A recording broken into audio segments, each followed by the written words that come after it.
O ar de Lisboa estava carregado naquela noite de verão, o tipo de calor que se agarra à pele como um segredo não dito. Beatriz desceu do táxi na Rua Augusta, o coração martelando como o repicar dos sinos da Sé Velha ao longe. Seus saltos ecoavam contra o calçamento irregular, mas ela mal os ouvia.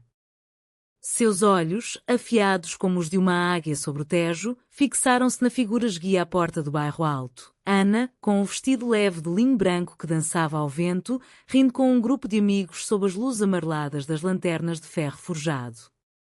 Beatriz parou, o fôlego preso na garganta. Porque agora? Murmurou para si mesma, apertando o copo de vinho verde que segurava como um escudo. Era o crush que ela escondia há meses, como um fado melancólico guardado no peito, pronto para explodir em notas de dor e desejo. Mas naquela noite, o destino, caprichoso como as marés do Atlântico, decidiu que o silêncio acabara. Ana virou o rosto, seus olhos negros encontraram os de Beatriz, e o mundo parou, um instante que rasgou o véu da CEO invencível, revelando a mulher vulnerável por baixo. Beatriz era a personificação do poder em Lisboa. Aos 35 anos, CEO da Azulejo Moda, uma empresa de alta costura que transformava os padrões azuis e brancos das antigas telhas portuguesas em vestidos que sussurravam histórias de mares descobertos e saudades eternas. Seu escritório no Chiado, com janelas que emolduravam o castelo de São Jorge, era um santuário de tecidos finos e decisões afiadas. Filha de um pescador do Algarve que subira na vida com o suor das mãos calejadas, Beatriz herdara não só a teimosia do sul como também o fogo que queimava devagar, como o sol poente sobre as falésias de Sagres. Ela comandava reuniões com a graça de uma rainha, mas à noite, sozinha no seu apartamento em Alfama, as paredes ecoavam com o vazio de um amor que nunca ousara nomear. Tudo começara 6 meses antes, num evento de caridade no Mosteiro dos Jerónimos. Ana era a ilustradora convidada, uma jovem de 28 anos vinda das ruas empedradas de Coimbra, onde estudara artes plásticas inspirada nos manuscritos iluminados da Biblioteca Joanina. Seus desenhos, traços delicados de mulheres entrelaçadas com vinhas e ondas, capturavam a essência luso-brasileira, uma ponte entre o velho mundo e o novo, tingida de saudade. Ana trabalhava freelance para a Azulejo Moda, criando estampas que Beatriz aprovara em silêncio, admirando não só o talento, mas o brilho nos olhos dela quando falava de fado e de como as letras da Amália Rodrigues a faziam chorar. É como se o coração cantasse a dor para curá-la, dissera Ana uma vez, e Beatriz sentira um arrepio, como se aquelas palavras fossem uma flecha certeira. Desde então, o crush crescera como era nas paredes de um convento abandonado, discreto, mas inescapável. Beatriz evitava olhares prolongados nas reuniões, respondia e-mails com frieza profissional, mas à noite sonhava com o riso de Ana misturado ao som das gaitas de foles nas festas de São João. Era um segredo perigoso para uma mulher como ela, que navegava num mundo de conselhos de administração dominados por homens de fato cinza e tradições machistas. Em Portugal, onde o casamento igualitário era lei desde 2010, mas os sussurros de julgamento ainda ecoavam nas tertúlias familiares, Beatriz aprendera cedo a erguer muralhas. Sua mãe, viúva devota de Fátima, rezava rosários por uma noiva adequada e Beatriz, com seu armário de Armani e sua solidão elegante, ria por fora enquanto o peito doía. Mas naquela noite no bairro Alto, as muralhas ruíram. O grupo de Ana, artistas boêmios com tatuagens de âncoras e copos de ginginha na mão, convidara Beatriz para o after-party de uma exposição. Venha, chefe. Deixe o terno em casa por uma noite, brincara Ana por mensagem e Beatriz, contra todo bom senso, aceitara. Agora, parada ali, via Ana se aproximar, o sorriso iluminando o rosto como as luzes de Natal prematuras nas varandas. Beatriz. Você veio mesmo. Pensei que era brincadeira sua. A voz de Ana era suave, com um sotaque do centro que enrolava as vogais como um abraço. Beatriz engoliu em seco, o vinho azedo na língua. Eu? Não perco uma boa festa lisboeta. E você é o motivo principal. As palavras saíram antes que pudesse contê-las, cruas como um grito de fado. Ana piscou, o rubor subindo às bochechas morenas. Os amigos trocaram olhares curiosos, mas o ar entre elas crepitava, elétrico como uma trovoada de verão sobre Sintra. Vem, vamos dançar, disse Ana, estendendo a mão. Seus dedos se tocaram pele contra pele, um toque que Beatriz imaginara 1000 vezes, mas que agora incendiava de verdade. Elas entraram no bar abafado, onde o acordeão gemia uma morna cabo-verdiana misturada a fado vadio, e o mundo se reduziu àquele espaço, corpos suados, risos altos e o segredo explodindo em confissões sussurradas sobre o ombro uma da outra. Eu te vejo, Ana.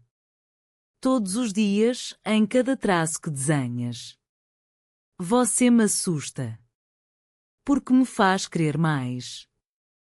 Beatriz falou baixo, o coração na voz, e Ana, com olhos marejados, apertou sua mão. Então pare de esconder. Eu sinto mesmo. Desde os Jerônimos. A noite se desfez em beijos roubados nos becos estreitos, o cheiro de jasmim e marisco frito no ar, as estrelas testemunhas mudas sobre o Tejo. Pela primeira vez, Beatriz sentiu o peso do segredo se dissolver, como açúcar em chá de Lúcia Lima. Mas o amanhecer traria sombras, mal entendidos tecidos com fios de dúvida, como os padrões complicados dos azulejos que Ana tanto amava. O sol nascente tingia as águas do Tejo de ouro líquido quando Beatriz acordou no apartamento de Ana, no bairro da Graça, onde as vistas panorâmicas competiam com as de um postal antigo. O quarto era um caos criativo, telas inacabadas encostadas nas paredes brancas, potes de tinta seca como relíquias de batalhas artísticas e um violão espanhol esquecido no canto, cordas frouxas e quando memórias de serestas proibidas. Ana dormia ao seu lado, o peito subindo e descendo em ritmo sereno, os cabelos pretos espalhados no travesseiro como tinta derramada. Beatriz observou-a, o dedo traçando levemente a curva do ombro nu, um gesto inocente, mas carregado de uma ternura que a CEO nunca se permitira antes. O que fizemos, pensou, um misto de euforia e pavor apertando o peito. Não era só o beijo da noite anterior, quente e urgente sob as luzes do bairro alto, era a vulnerabilidade exposta, como abrir uma janela num temporal. Elas passaram o dia em lençol, conversando sobre tudo e nada. Ana contou de sua infância em Coimbra, onde corria pelas margens do Mondego colhendo flores silvestres para pintar, sonhando com um mundo onde o amor não fosse rotulado como diferente. Minha avó, aquela senhora de lenço na cabeça que vendia figos secos na feira, me disse uma vez: o coração não pergunta licença, filha. Ele só bate. Beatriz riu, mas por dentro, a memória de sua própria avó, uma camponesa do Alentejo que murmurava orações contra pecados da carne, a corroía. Ainda assim, ali, com o aroma de pastel de nata assando na padaria da esquina infiltrando-se pela janela aberta, Beatriz se permitiu sonhar. Elas passearam de elétrico 28 pelo Alfama, mãos entrelaçadas discretamente, parando para ouvir um tocador de viola na sede de Lisboa, suas melodias tecendo promessas de eternidade. Mas o idílio era frágil como porcelana de vista alegre. Na segunda-feira, Beatriz voltou ao escritório com o coração leve, aprovando designs de Ana com um sorriso que seus assistentes notaram e comentaram nos corredores. A chefe está radiante. Deve ser o novo vinho do Douro, brincou o estagiário, mas os sussurros se espalharam como fumaça de um cachimbo em tertúlia. Portugal, terra de poetas e revolucionários, ainda guardava bolsões de conservadorismo, especialmente no mundo corporativo onde Beatriz reinava.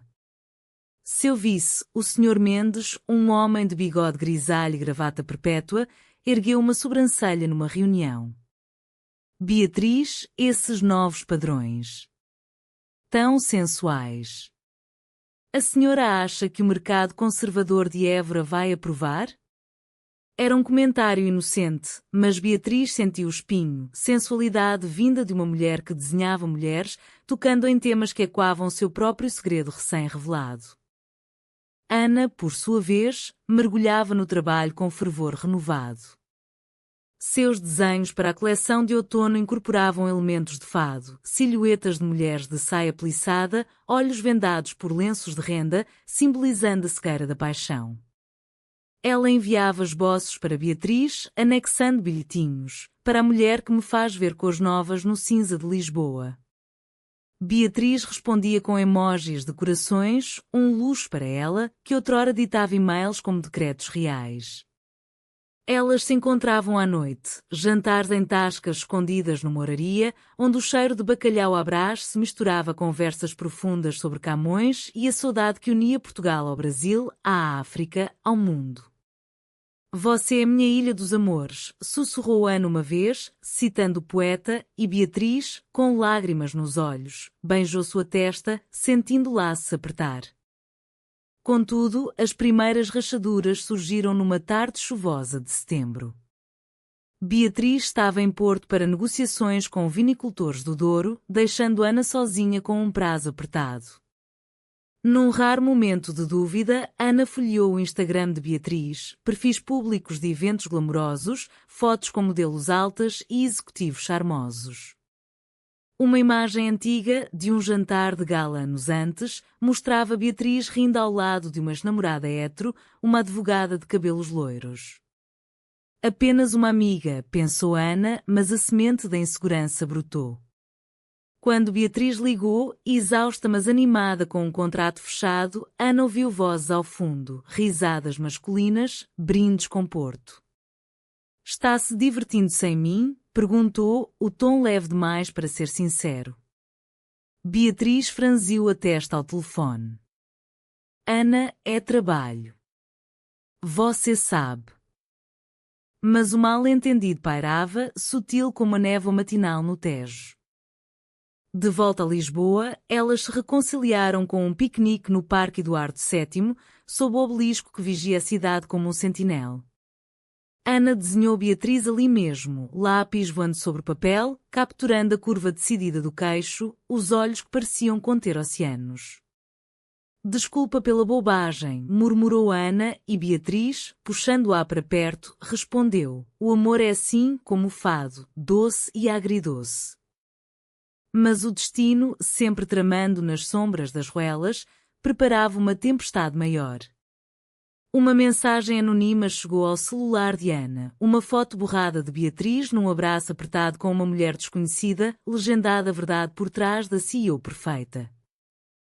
Era de uma ex-funcionária demitida, rancorosa, torcendo fatos de um evento corporativo para semear dúvida. Ana sentiu o chão sumir, era o mal-entendido que explodiria tudo. A chuva caía em lençóis prateados sobre Lisboa, transformando as ruas em rios reluzentes que refletiam as luzes néon das montras da Baixa. Ana estava encolhida no sofá do seu apartamento, o celular na mão trêmula, a foto venenosa queimando na tela como um ferro em brasa. Quem é ela? Sussurrou para vazio, o coração apertado num nó de traição imaginada. A mulher na imagem, na verdade, uma prima distante de Beatriz, abraçada num batizado familiar em Faro 2 anos antes. Parecia uma amante secreta, o sorriso cúmplice uma faca no peito de Ana. Lágrimas quentes escorriam pelo rosto, misturando-se à chuva que tamborilava na janela como um lamento de fado. Como podia ser tão ingênua? Beatriz, a poderosa, a intocável, com seu mundo de jet-sets e contratos milionários, o que uma ilustradora de Coimbra representava senão um capricho passageiro? Beatriz, alheia ao furacão, saía de uma reunião no Chiado, o guarda-chuva negro batendo contra o vento como uma bandeira de rendição. Seu telefone vibrou, uma mensagem de Ana, curta e cortante. Precisamos falar. Agora. Não minta. O estômago de Beatriz revirou. Ela pegou um táxi, o trânsito engarrafado na ponte 25 de Abril, estendendo a agonia como uma eternidade. Chegando à Graça, subiu as escadas íngremes de mãos vazias, o coração galopando. Ana abriu a porta com olhos inchados, o vestido florido amarrotado como uma pétala murcha. Entre, disse, a voz rouca, e Beatriz obedeceu, sentindo o ar pesado de acusações não ditas. Vi isso, explodiu Ana, jogando o celular no colo de Beatriz. A CEO olhou para a tela, o rosto empalidecendo. Ana, isso é minha prima Sofia.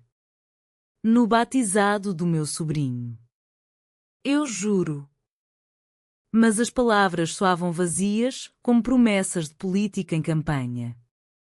Ana balançou a cabeça, o peito arfando. E as outras? As fotos com modelos, as noites em Porto sem uma palavra? Você me seduziu como seduz um negócio, Beatriz. Eu sou só mais um design para sua coleção? A dor na voz de Ana era uma lâmina, cortando fundo na alma de Beatriz, que se levantou, as mãos estendidas em súplica. Não. Você é tudo. Meu tudo. Eu escondi por medo, não por jogo. Medo de perder o que construí, medo de que o mundo nos rasgue como rasgou tantos antes.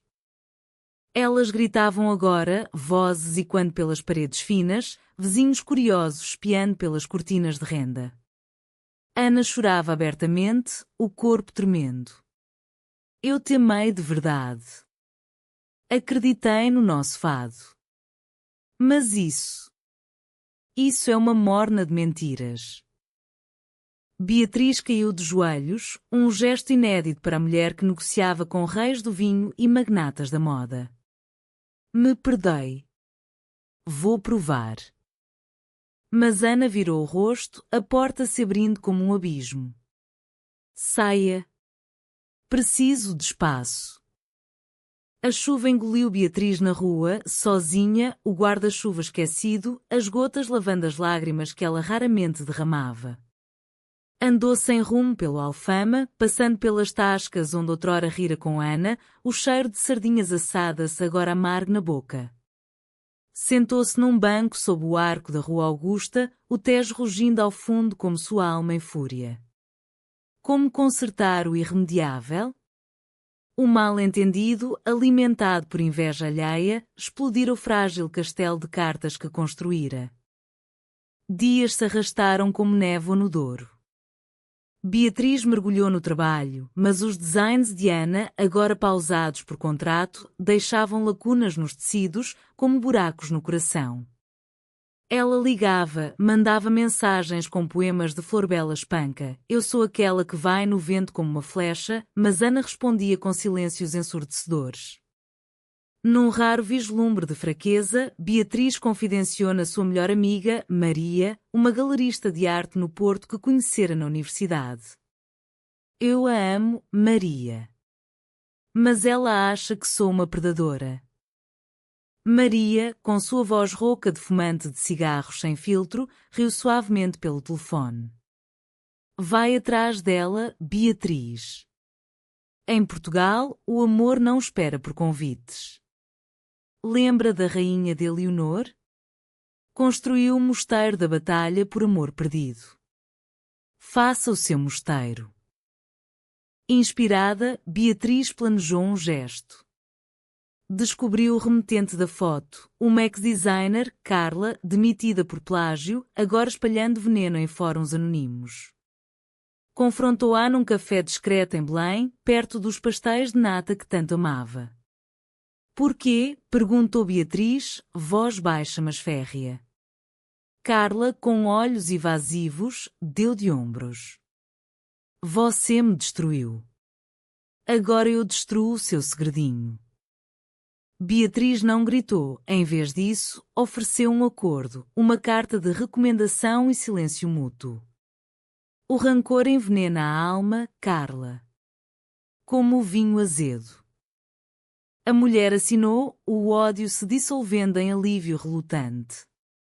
Mas provar a Ana exigiria mais que palavras. Enquanto isso, Ana afundava na solidão criativa. Seus desenhos ganhavam tons sombrios, mulheres paradas por azulejos rachados, corações partidos como ânforas romanas. Amigas a consolavam com chás de ervas e histórias de amores frustrados. Lembra da fadista que cantava para o mar depois de perder a amada? Mas o vazio persistia.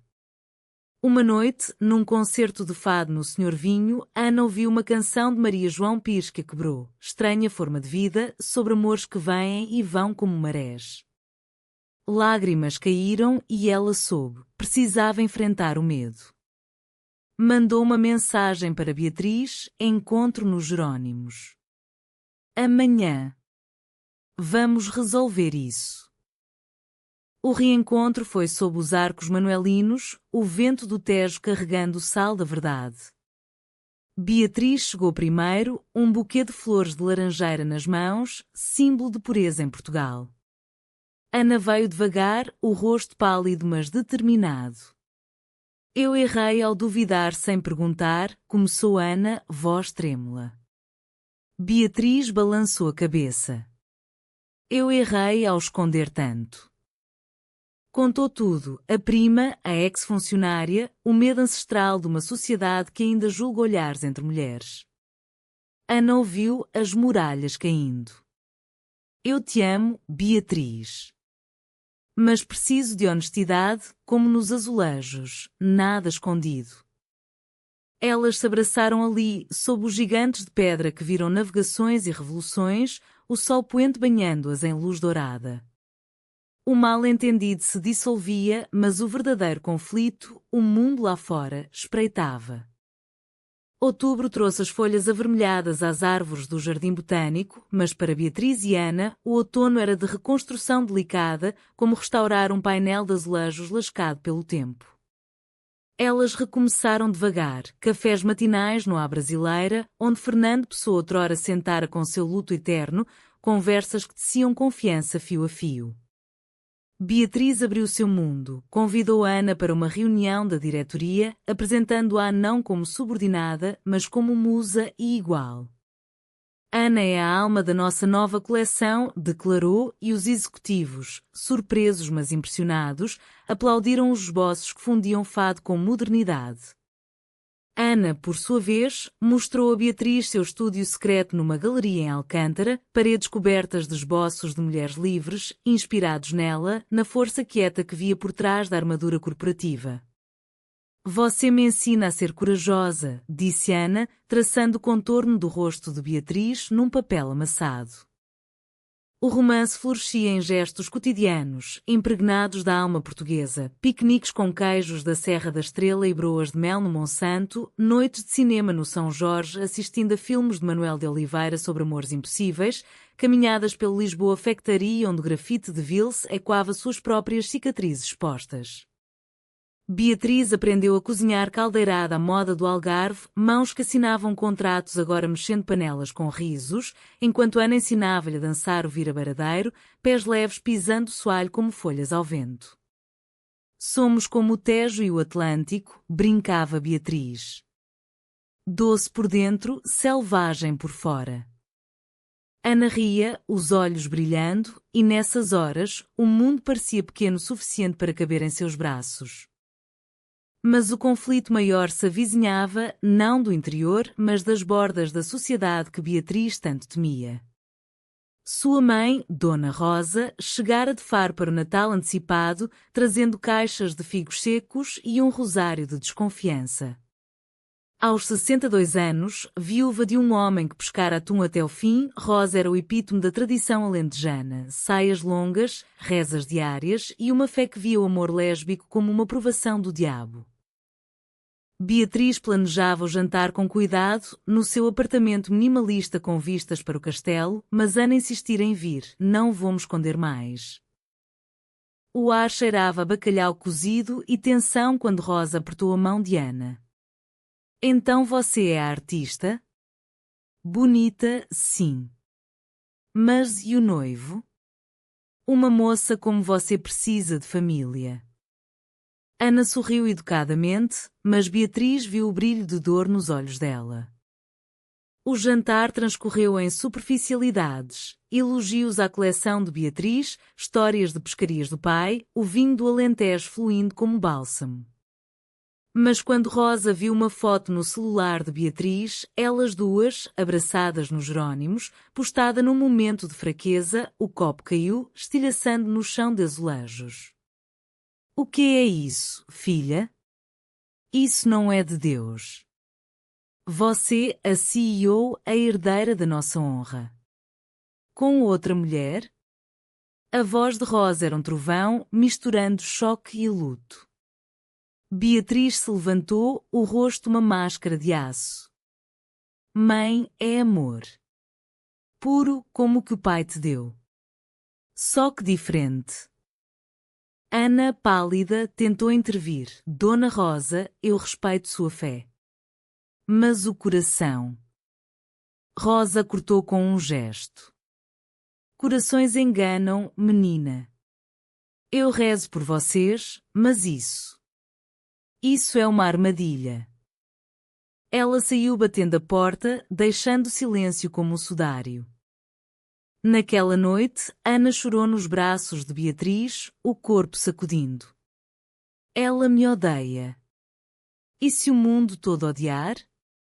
Beatriz, com o coração partido pela mãe que amava mas que a sufocava, sussurrou: não é ódio, é medo. O mesmo que eu tive. Mas nós vamos mostrar que o amor vence, como venceu em 1974. Referia-se à Revolução dos Cravos, que derrubara ditaduras e abrira portas para liberdades. Mas o golpe veio de onde menos esperavam, o Conselho da Azulejo Moda. Rumores, espalhados pela mesma Carla rancorosa, vazavam para a imprensa. CEO lésbica ameaça a imagem familiar da marca. Ações caíram 5% num dia, acionistas murmuravam em e-mails criptografados.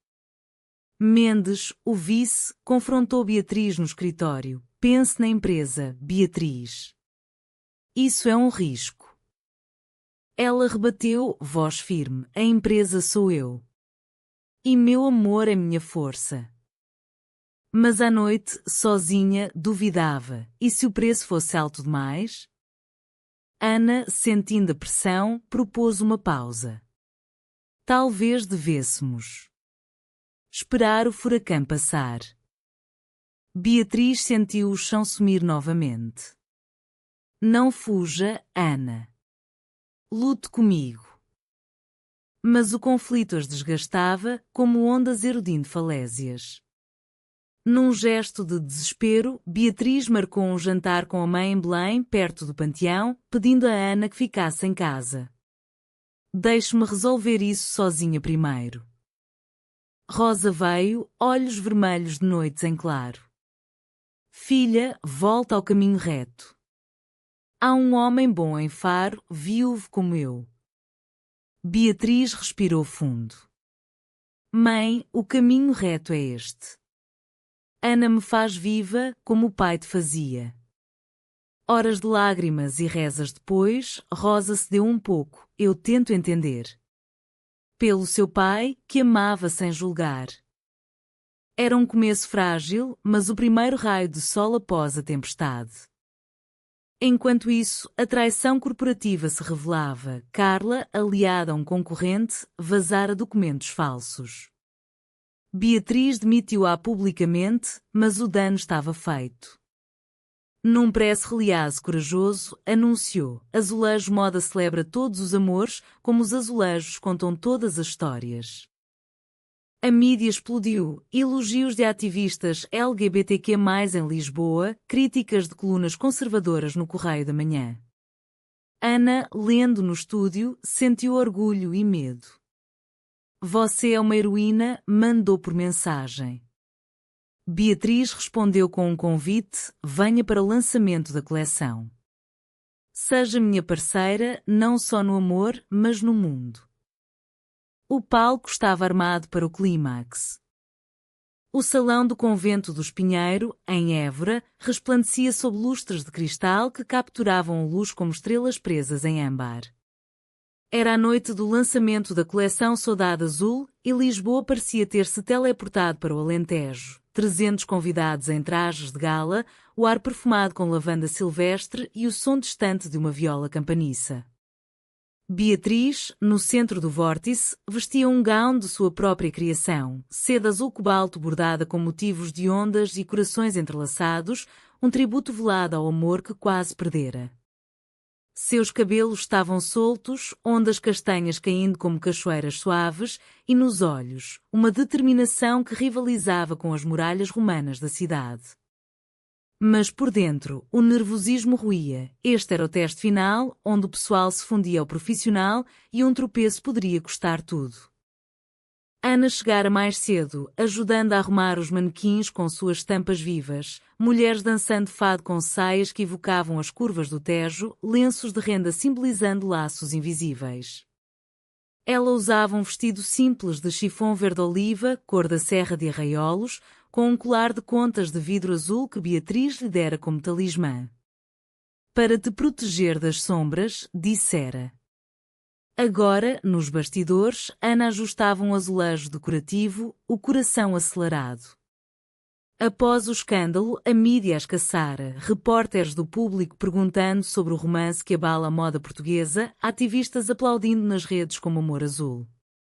Ana temera recuar, mas Beatriz ancorara. Nós somos a história agora.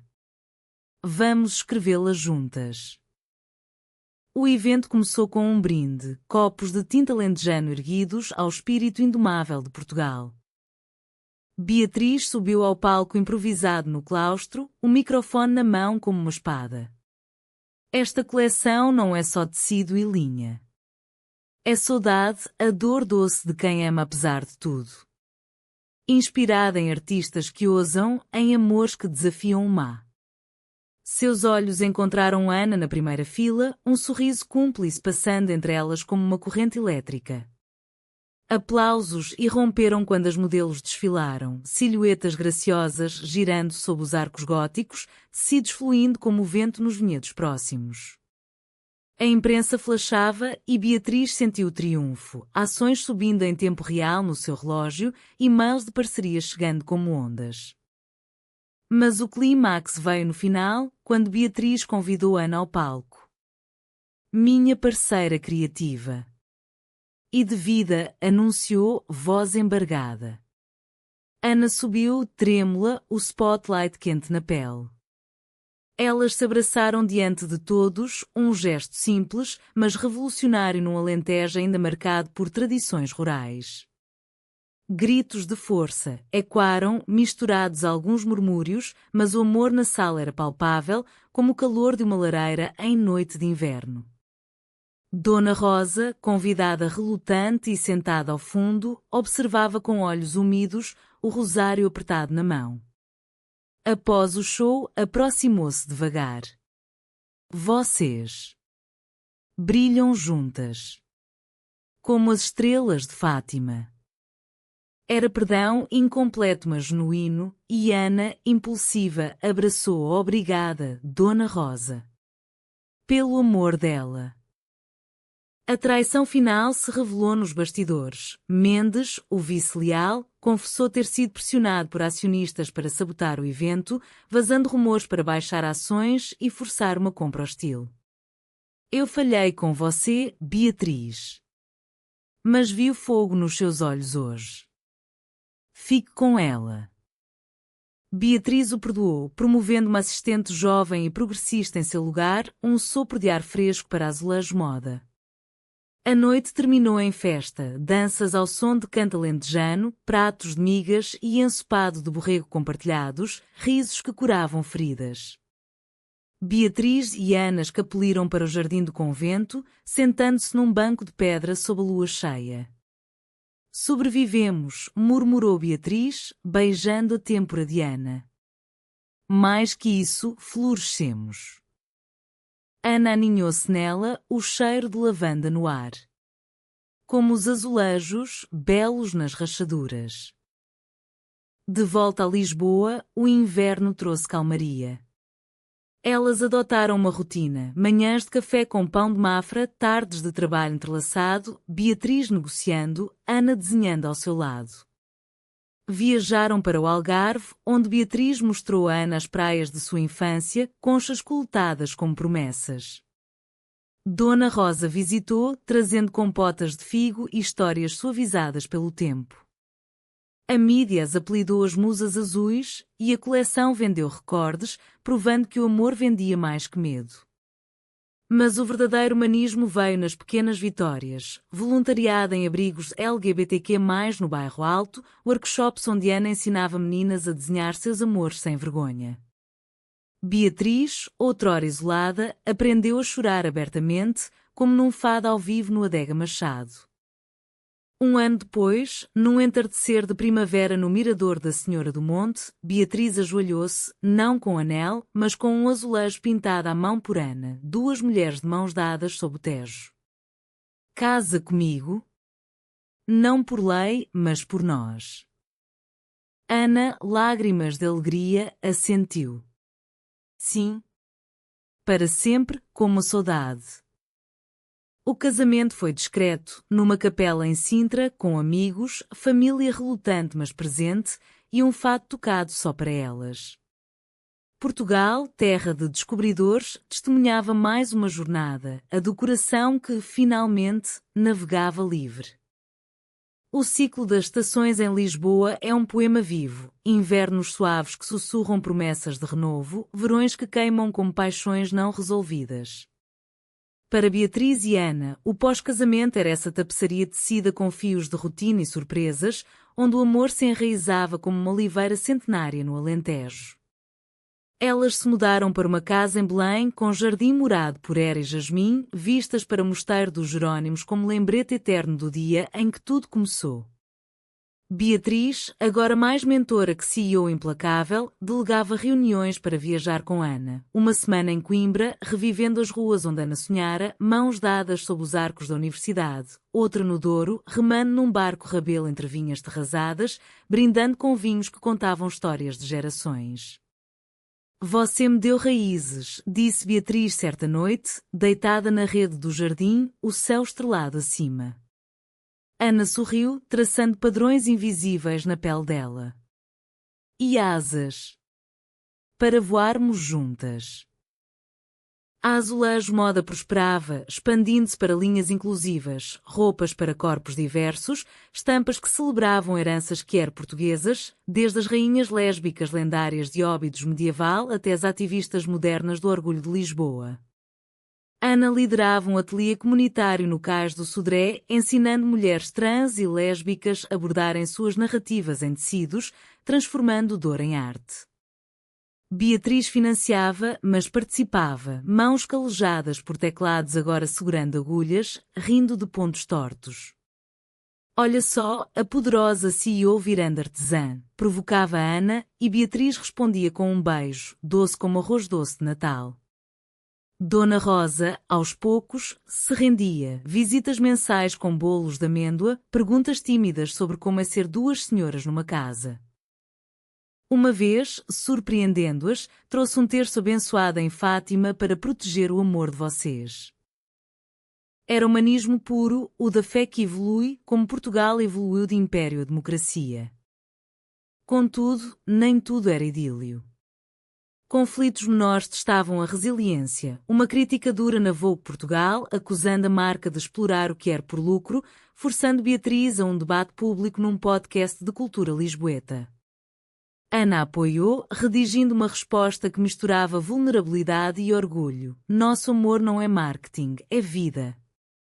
Outra vez, a família de Ana, conservadora como as catedrais de Coimbra, boicotou um jantar, enviando cartas de preocupação espiritual.